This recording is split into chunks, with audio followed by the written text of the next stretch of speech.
I'm Becca, and this is Deadly Truths, Morally Bankrupt. Long before the headlines called him Machine Gun Kelly, he was just George Kelly Barnes. He was a quiet, well-dressed boy from a family that believed manners could outrun fate. He was born in Chicago in 1895, the only son of George and Elizabeth Barnes.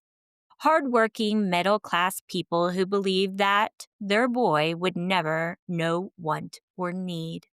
His father owned a modest hardware business. His mother was the kind of woman who ironed her husband's shirts and her son's future in the same breath. Pressed, polished, predictable. George was not the kind of outlaw who grew up hungry. He grew up restless. When he was still a boy, the family moved south to Memphis, Tennessee, chasing business opportunities and a slower life. Memphis was polite, proper, and segregated, the kind of place where rebellion had to hide behind a grin. George learned early that charm could smooth almost anything. He was not tough. He was not wild. He was likable. He was the kind of young man who looked you in the eye, even when he lied. He went to Central High School and enrolled at Mississippi State University, where he studied agriculture. Not law, not business, agriculture. He wanted a quiet life, working the land, or at least that's what he told himself. But the 1910s were changing fast. Jazz was rising, prohibition was coming, and the thrill of getting away with something started to feel better than doing the right thing. By the early 1920s, George was out of school, out of work, and right on time for America's next great mistake. Prohibition. The country that had outlawed alcohol had just invented its next profession. The bootlegger. George Kelly Barnes slipped into crime like it was destiny. At first, it was simple, running whiskey across Oklahoma and Texas for quick cash. Not guns, not gangs, just a car, a map, and a growing list of bad friends. He was handsome, polite, and smart enough to stay unnoticed. The kind of bootlegger who tipped bartenders and kept his word. He was not a killer. Not yet. He married young, had a son. For a while, it looked like he might straighten out. But money moves faster than morality. When federal agents cracked down on the southern liquor routes, he was arrested in Tulsa, served a short stint at Leavenworth Prison, and came out with new friends, the kind of men who didn't just smuggle whiskey. They robbed banks. Starting to sound familiar? That's where George Barnes stopped pretending to be good. And that's where Kathryn Thorne, the woman who would give him both his nickname and his downfall, found him. If George Kelly was the mask, Kathryn Thorne was the one who painted it. She was not born poor, she was born ordinary. And that, in her mind, was worse. Kathryn was born in 1894, somewhere between small-town respectability and small-time trouble. By the time she reached her 20s, she learned that a woman could survive on beauty, but she could rise on nerve. She married young, divorced fast, and carried herself like the world already owed her something. But she really came from ambition. Kathryn had 2 failed marriages by her late 20s. Both husbands were working men. Both promised stability, and both disappointed her. She was not built for a quiet kitchen or a front porch life. She wanted fame. The kind of fame that came with headlines, jewelry, and a name people whispered with fear. By the time she met George Kelly Barnes, she already had a reputation of her own. Pretty, unpredictable, and dangerously persuasive. He was charming, but small-time, a bootlegger with decent manners and poor instincts. To Kathryn, that wasn't a flaw. It was potential.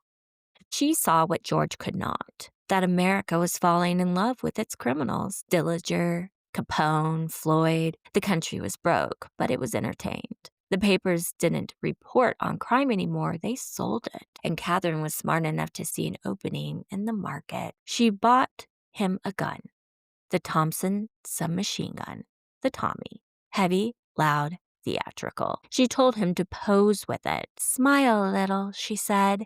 Make them believe it. She mailed those photos to the newspapers and underworld contacts across the South, signed them with his new name, Machine Gun Kelly. She was the first publicist of crime. George did not create his own myth. Kathryn did. She understood branding before branding had a word. A man with a gun was a threat. A man with a nickname was a franchise. But Kathryn was not a cartoon villain. She was a woman trying to claw power out of a system that gave her none. In a world where women were expected to stand behind their men, she built one she could stand in front of. Her hunger for control made her dangerous, not because she loved violence, but because she loved what violence promised. Respect, fear, freedom. She'd sit in hotel rooms with a cigarette, dictating to George what kind of man he was supposed to be. He didn't push back. He liked the attention. And somewhere between the whiskey and the photo ops, the line between pretend and reality disappeared. Machine Gun Kelly robs bank in Texas. Machine Gun Kelly strikes again. FBI targets new public enemy. Kathryn smiled every time she saw his name in print. George just stared at it, like a man looking at his own obituary written in real time. Kathryn didn't just make a legend, she made a monster she could not control, and a man who could not stop pretending. Every outlaw has a first mistake, the one that teaches them crime pays better than honesty. For George Kelly Barnes, that lesson came wrapped in a whiskey bottle. It was the early 90s and America had just outlawed alcohol. The 18th Amendment promised virtue. What it delivered was opportunity.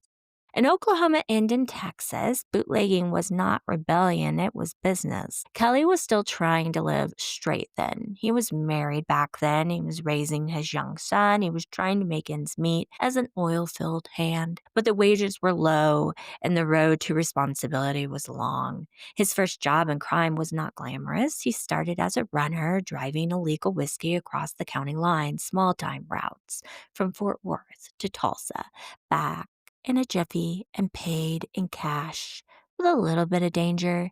He was not robbing banks or waving guns. He was driving fast, keeping quiet, and praying he would not get caught. He was caught anyway. And as I had mentioned prior, in Tulsa, Oklahoma, for illegal liquor transport. This was his first known offense. It was not violent. It was not clever. It was the crime of a man who wanted more than the world was willing to give. The newspapers barely noticed. Just another prohibition bust, another man in handcuffs. But for Kelly, the arrest was a turning point. He was sentenced to time at Leavenworth Federal Prison, where men with long records and longer stories became his new mentors. That's where George learned the code of the underworld. How to keep your mouth shut, how to plan a job, how to disappear, just like all the rest that I have discussed in this series. He entered a bootlegger with good manners, and he walked out a career criminal in waiting. But let's remember, Leavenworth did not harden him. It rewrote him. He was not built for violence yet, but he learned the value of reputation. The men inside told him something he never forgot. You don't have to be tough, kid. You just have to make them think you are. When Kathryn met him, he was handsome and courteous and maybe even still naive. And Kathryn saw something malleable. A man she could turn into a myth that she wished she could be. She wanted fame. She wanted to belong. Together, they found their formula. You have to think that at some point, George was probably scared, inside his head, seeing what was going on, what she was making him into, even though he was complicit in participating. I'm sure he was a little scared, because suddenly George was famous for crimes he hadn't even committed. Bank robberies in Texas, heists in Kansas. Every time a Thompson gun barked, someone said, "It's Machine Gun Kelly." Kathryn loved it. George kept his mouth shut. He didn't argue. Fame, even false fame, was better than, I guess, being a nobody. The first confirmed Machine Gun Kelly robbery happened in 1932. It was a small-town bank in Texas. The haul was not huge, but the press was. He walked in calmly, told the tellers no one needed to die. His gun was in his hand, and he walked out with a few $1,000s and a myth that grew with every retelling. Witnesses described him as polite, almost gentle. He didn't curse. He didn't panic. The headlines, of course, told a different story. Machine Gun Kelly terrorizes Texas town. That was Kathryn's genius. She knew how to make fear look like power. And the more the country believed it, the more George started to believe it too. Federal agents are on the lookout tonight for Machine Gun Kelly, public enemy number one. The nickname stuck like a curse.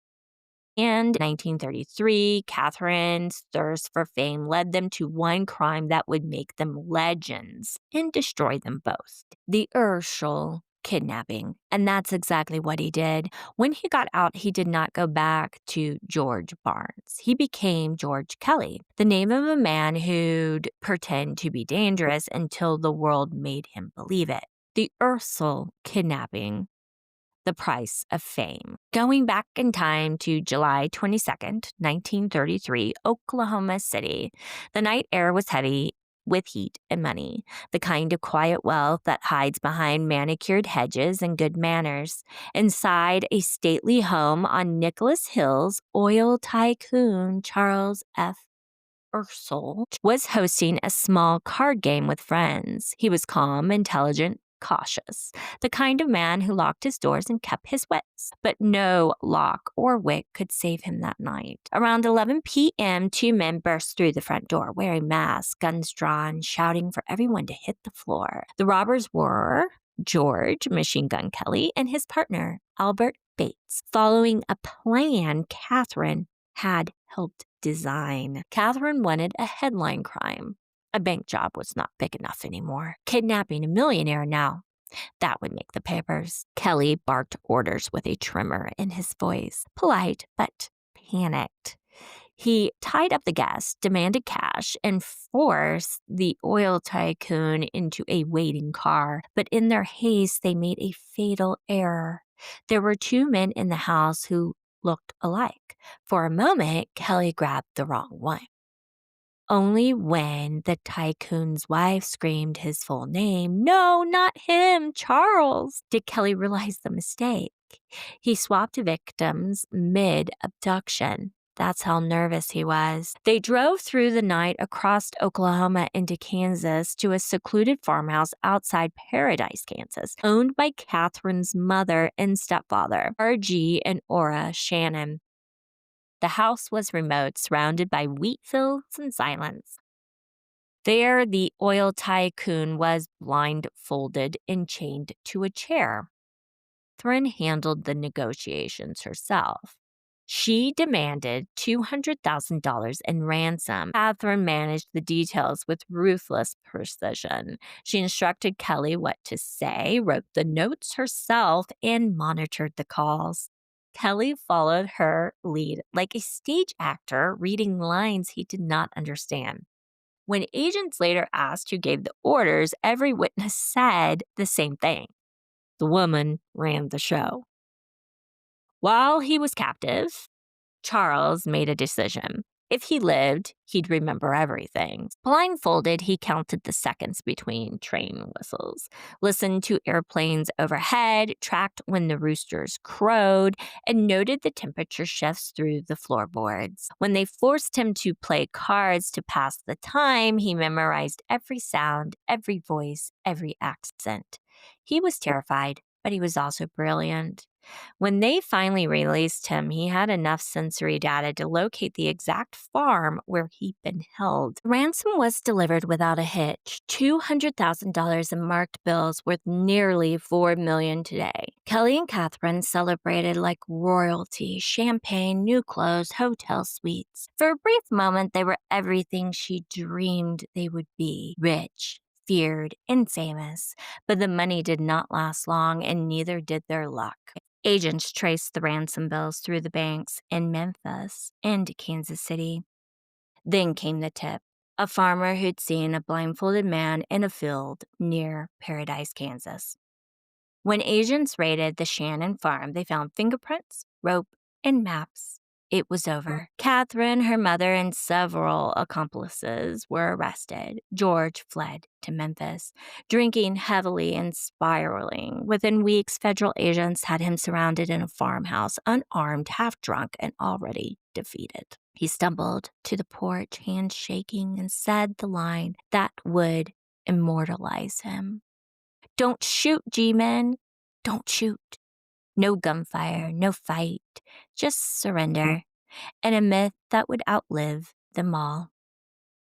The ransom was recovered, the victim testified, and within months, both George and Kathryn Kelly were sentenced to life in prison. Hoover called it the greatest triumph in Bureau history. But for Kelly, it was the final curtain on a performance he never really actually wanted to star in. Or did he? The man who once feared being invincible had become unforgettable for all the wrong reasons. He was a man who mistook fear for power and married a woman who knew the difference. George Kelly Barnes did not build his own legend. The papers did. Kathryn fed it. And as always, J. Edgar Hoover sold it. The truth was simple. Kelly robbed a few small-town banks. He kidnapped one oil man, and then he surrendered without firing a shot. But the story America heard, the one printed in bold black letters, was something else entirely. Machine Gun Kelly, public enemy number one, armed and dangerous, shoot on sight. When they got a hold of George Kelly, a man easier to catch, easier to brand, and much easier to use, his capture was bloodless. His surrender, so humble. But that did not sell. So they rewrote that scene. The morning raid became a heroic shootout.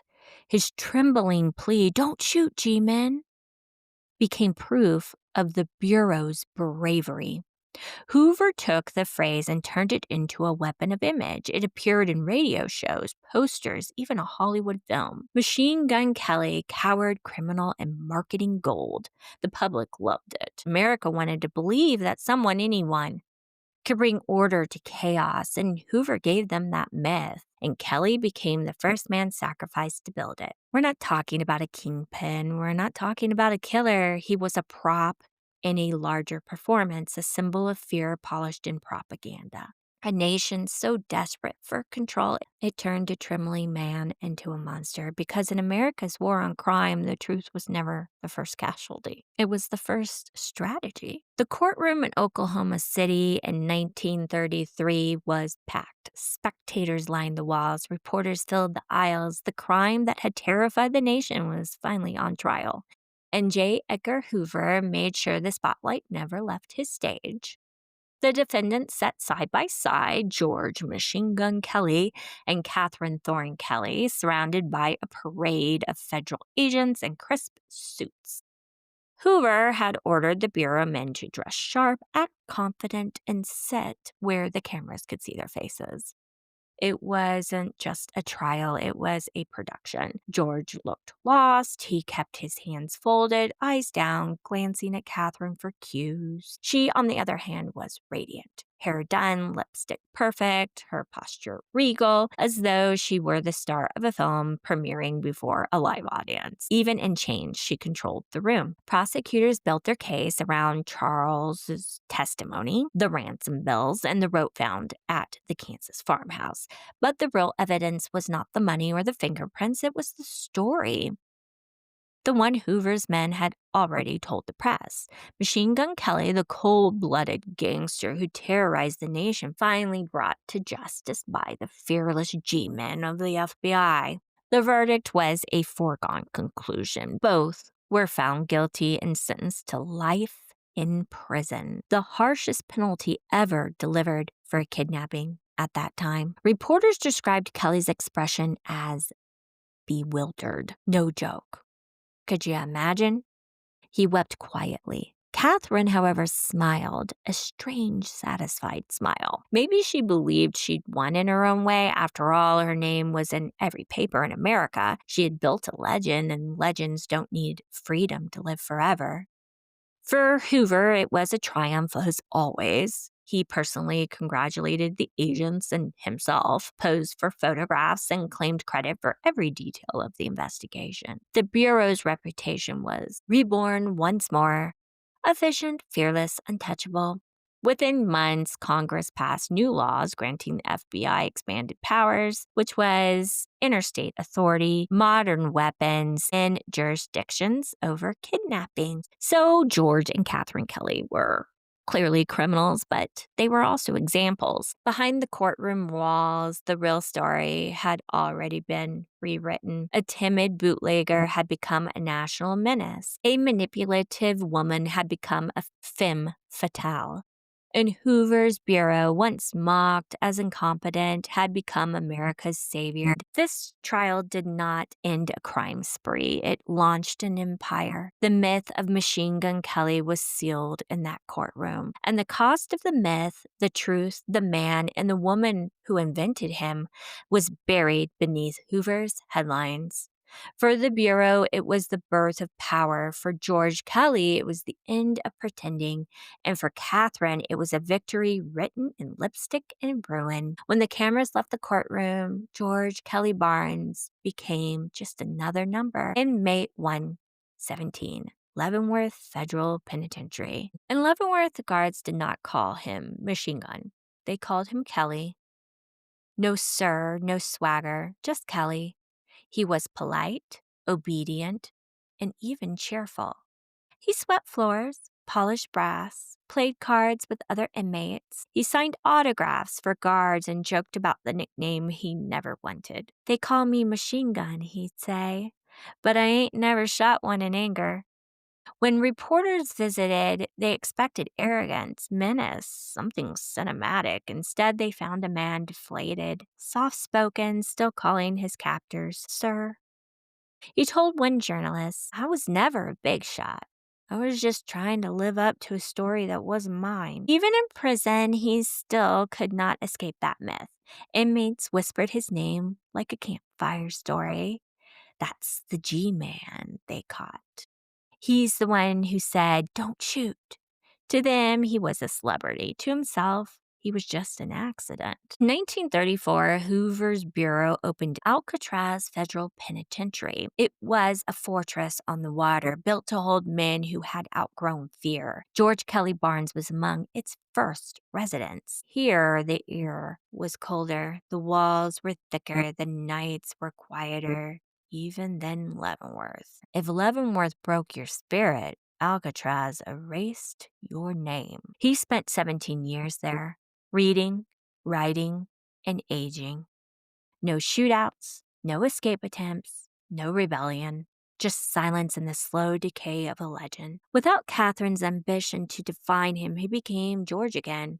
The farm boy, the son, the man who once wanted a quiet life on a farm. He told a prison chaplain, I used to think fear made a man strong.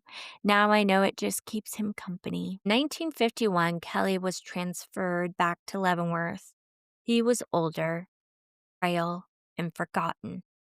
He died there in 1954 at the age of 59 of a heart attack in the prison infirmary. There was no press, no headlines, no myth left to sell. The man who once defined the public enemy era quietly died unarmed, unseen, and unremarkable. His death was not tragic, it was ordinary, and maybe that is what is so haunting. After all of that noise, he'd end up exactly where he started, another man the world forgot to care about. They buried him under his real name, George Kelly Barnes, in the family plot back in Oklahoma. No one called him Machine Gun anymore. Just George. The man who became a myth died as a memory. If George Kelly's story ended in surrender, Kathryn Kelly's story ended in defiance. Even in prison, she refused to admit defeat. She once told a reporter, "George got soft. I never did." After their arrest, Kathryn was sent to the women's federal prison in Cincinnati, then later to the reformatory at Alderson, West Virginia. And that is the same one that would later house Martha Stewart, long after crime became chic again. But back then, it was a warehouse for forgotten women. The world outside had moved on. Dillinger was dead, Bonnie and Clyde were dust, and the Public Enemy era had become nostalgia, a flickering black and white fantasy America told itself to forget. Kathryn did not break. She became a celebrity behind bars. She bragged about the kidnapping, about building Machine Gun Kelly from scratch, and about teaching men how to be feared. She was proud, not of what she'd done, but what she'd created. "They all think he was dangerous," she once said. "He was not. But they think I was, and that's better." Over the years, Kathryn kept writing letters to journalists, lawyers, old friends, anyone who would listen. She'd sign them Miss George Kelly, not out of love, out of ownership. The name was still currency even after the myth went bankrupt. She fought for parole, claiming good behavior and fragile health. The irony was hard to miss. The woman who once staged crimes for attention now promised to disappear quietly if they would just let her go. 1958, after 25 years, Kathryn Kelly was finally released. The papers barely noticed. There was no welcome home, no headlines, no flashbulbs waiting by the gate. She faded into the background of Memphis, working as a bookkeeper under a different name, living in a rented house, her famous fire reduced to flickers. When she died in 1985, she was 81 years old. She had no family and no visitors, just a short obituary that called her a woman once connected to a famous outlaw. She outlived her husband, outlived the era, but not that story. Because the truth was, Kathryn never wanted freedom. She wanted immortality. And in that way, she got what she wanted. Every photo, every headline, every reprint of one quote, "Don't shoot, G-Man," was still her handiwork. The myth of Machine Gun Kelly did not die with him. It lived on through her shadow, the woman who made fear fashionable, and proved that sometimes the most dangerous weapon in America is not a gun in a man's hands. It's the story a woman teaches him to believe. George Machine Gun Kelly was the face of a man who believed a story about himself until the story became a cage. He was scared, and the world mistook his fear for fame. Kathryn turned that fear into fuel. Hoover turned it into propaganda, and the public turned it into entertainment.